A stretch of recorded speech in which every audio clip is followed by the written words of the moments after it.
भारत के एक छोटे से गांव में रामू नाम का एक गरीब किसान रहता था। उसका जीवन बेहद साधारण था। उसके पास बस 2 बीघा जमीन, एक पुराना बैल और एक झोपड़ी थी।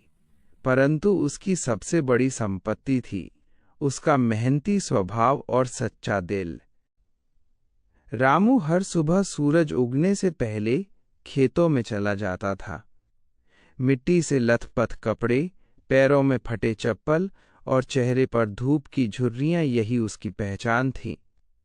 बरसों से वो खेती कर रहा था, परंतु उसकी फसल कभी ठीक से नहीं हुई। कभी बारिश कम हो जाती, कभी ओलावृष्टि हो जाती तो कभी कीड़े लग जाते। गांव के बड़े किसान अपनी मोटी आमदनी से शहरों में घर बनवा रहे थे, पर रामू जैसे गरीब किसान के लिए तो 2 वक्त की रोटी जुटाना भी मुश्किल था।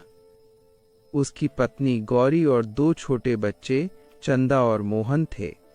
गौरी बहुत समझदार और धैर्यवान स्त्री थी। जब कभी रामू थक कर निराश हो जाता, वो मुस्कुराकर कहती, हार मान लेना आसान है रामू, पर कोशिश करना इंसान की असली पहचान है। एक साल फसल पूरी तरह बर्बाद हो गई।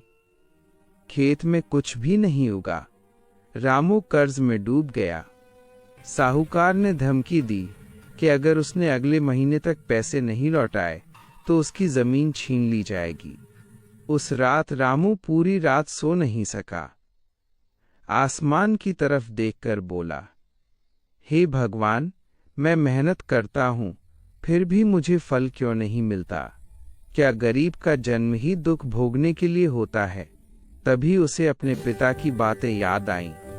बेटा, खेत वही फल देता है जो किसान कभी हार नहीं मानता। अगले दिन रामू ने फैसला किया कि वो अब अपने खेत में नए तरीके से खेती करेगा। उसने गांव के कृषि अधिकारी से सलाह ली, मिट्टी की जांच करवाई और बीज की बेहतर किस्म खरीदी। गर्मी की तपती दोपहर हो या सर्दी की ठिठुरती सुबह, रामू लगातार खेत में काम करता रहा। उसने खेत में गोबर खाद और जैविक उर्वरक डाले। पानी की व्यवस्था के लिए नहर से छोटी सी पाइपलाइन लगाई और अपने बच्चों को भी सिखाया कि मेहनत ही सबसे बड़ी पूजा है। धीरे धीरे गांव के लोग उस पर हंसने लगे। अरे रामू, तू इतना मेहनत क्यों कर रहा है? बारिश नहीं होगी तो सब बेकार जाएगा। पर रामू मुस्कुरा कर कहता, मेहनत कभी बेकार नहीं जाती, बस समय आने पर उसका फल मिलता है। 2 महीने बीते, खेत में हरियाली झूमने लगी, गेहूं की बालियां लहराने लगीं। जिस खेत में कभी बंजर जमीन थी, वहां अब जीवन मुस्कुरा रहा था।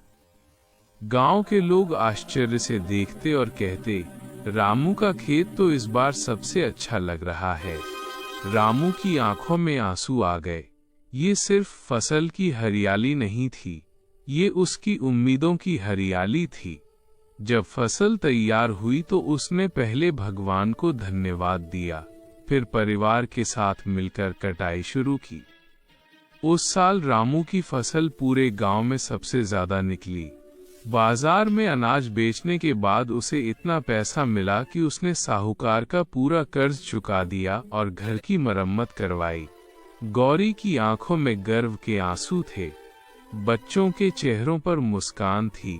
गांव के लोग अब रामू को सम्मान से रामू भैया, मेहनती किसान कहने लगे। सफलता मिलने के बाद भी रामू ने कभी अहंकार नहीं किया।